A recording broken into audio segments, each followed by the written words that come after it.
Let me guess, you from the town that I love best. Talk Memphis, I wish you would. Talk Memphis, you sound so good. All right, let's dive back into this three deadly sins. Before we left on break, we talked about paying too much for a property. We talked about how it happens with all these research tools.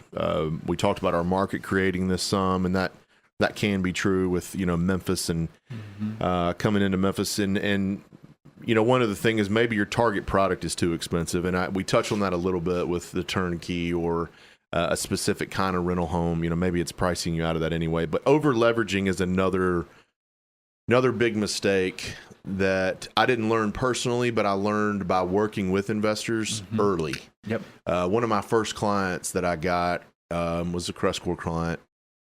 I had about 12 properties, and he had over leveraged himself. He couldn't borrow, 3 nickels. And he took I think he got laid off from his job, something that was completely out of his control.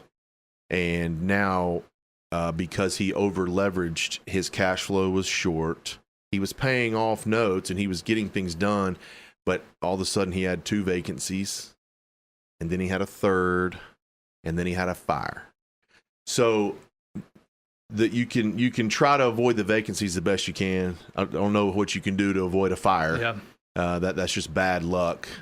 But then all of a sudden, with 12 properties, had 4 of them vacant, and it drove him to bankruptcy. Oh man. Yeah, because he was probably, his income wasn't probably high enough to support 12 solid properties, and he was a hiccup away from something bad happening, and sure enough, it did.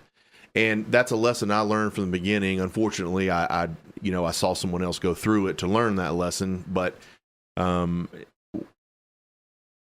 you think of over leveraging, what are some of the most common mistakes that you see, and then where and what kind of area do you see them in? Yeah, and that's a sad story. It happens. It's a story that's not uncommon, but it's sad nonetheless. I think part of it's mindset in the sense of greed and wanting to get more and more and more and more. So thankfully, right now there's a governor, if you will, or on over leveraging, because the banks, because of what happened 10 years ago, the banks are a little more cautious. Other lenders are cautious, but money's flowing into the space more and more every day. So it's getting looser and looser than it was 5 years ago. Sure. Now, 10 years ago, people were able, there are countless examples in town. We know people specifically and anecdotally who they'd go out and buy a $50,000 house that appraised for $80,000, and the bank would loan them $70,000. So they were able to capture their equity on the front end. I had a guy who bought $60,000 houses for $40,000 and borrowed $60,000. And I was like, why'd you borrow $60,000 instead of buying $40,000? And he was like, well, I was going to make my profit on the front end. And I was like, okay. And so he ended up having to sell those houses at $40,000 and ruined his credit, ruined everything. He's not an investor anymore. Had to give up a portfolio of 30 houses because he over leveraged.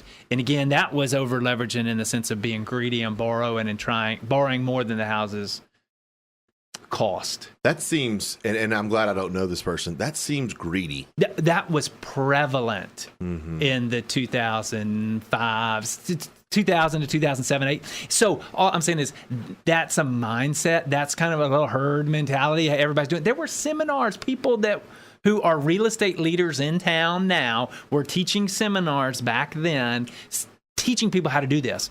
Go buy a house for $60,000, it'll appraise for $90,000, you can borrow $75,000, that's $15,000. That either you can put into your next deal, or you can join a country club.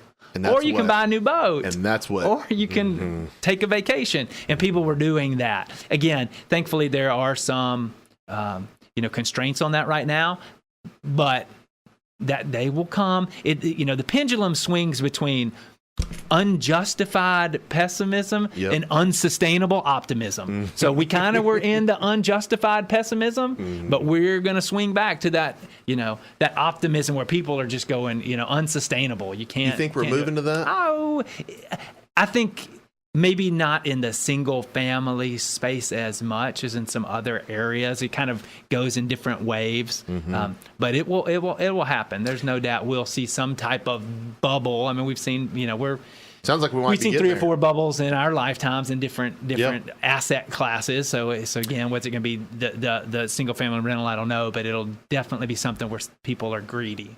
Is there a way to gauge or way to keep yourself from doing this? Is there a rule of thumb that, because I know what's happening right now, we've got investors listening that either have a portfolio or don't, and they're getting ready to get into it.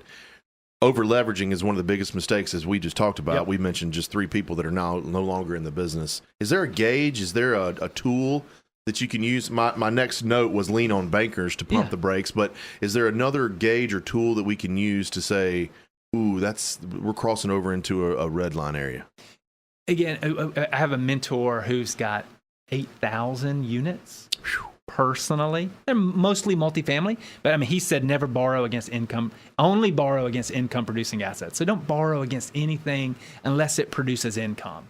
So that's a good rule of a thumb or rule of advice as you're kind of planning. So again, that doesn't prevent you from over leveraging a specific asset that produces income.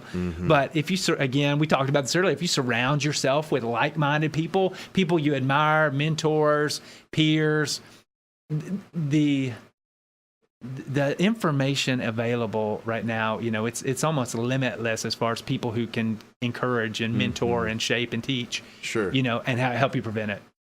So in other words, go to your bankers and go to your friends, go to your peers or mentors.